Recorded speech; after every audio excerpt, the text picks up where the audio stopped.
Halo guys, pernahkah kamu bermain di danau atau di sungai?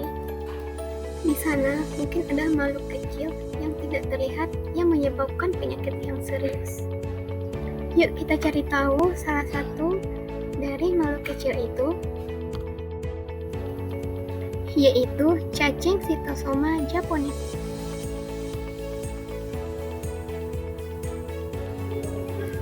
Cytosoma japonicum adalah cacing pipi yang sangat kecil, tapi dampaknya bisa besar sekali. Cacing ini hidup di dalam tubuh manusia dan hewan.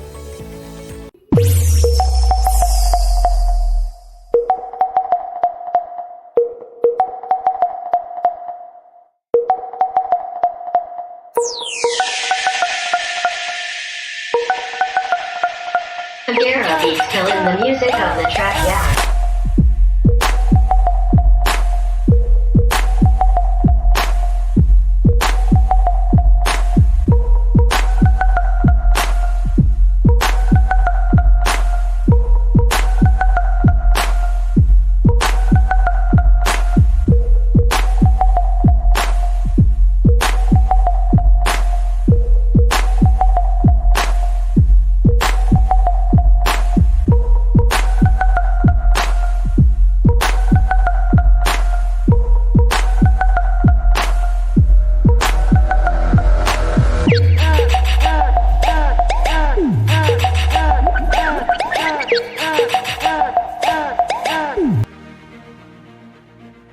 Siklus hidup cacing ini sangat unik.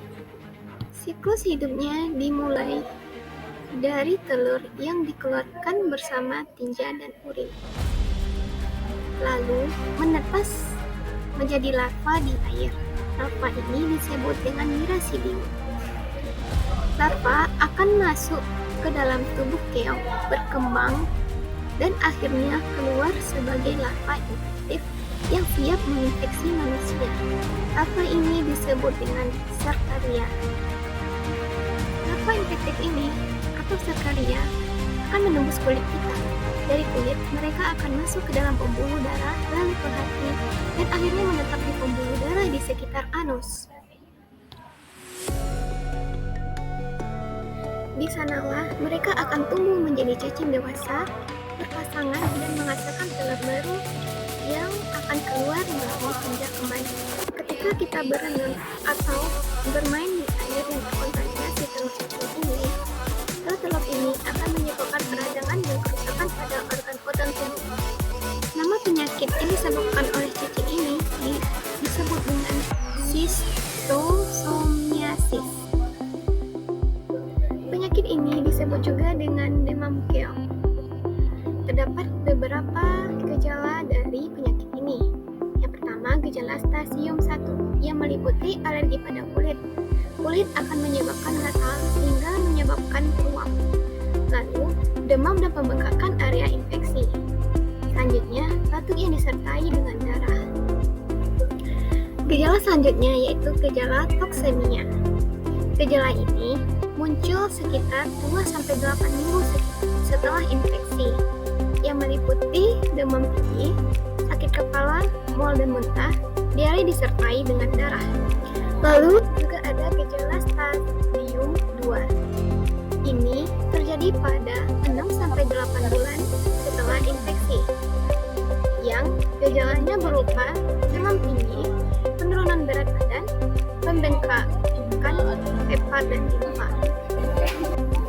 Lalu gejala selanjutnya yaitu gejala stadium 3, terjadi lebih dari 8 bulan setelah infeksi. Ciri-ciri dari gejala ini, rasa sakit pada perut, anemia, dan pembengkakan pembuluh darah di perut dan pembengkakan pada perut atau disebut juga dengan asitis.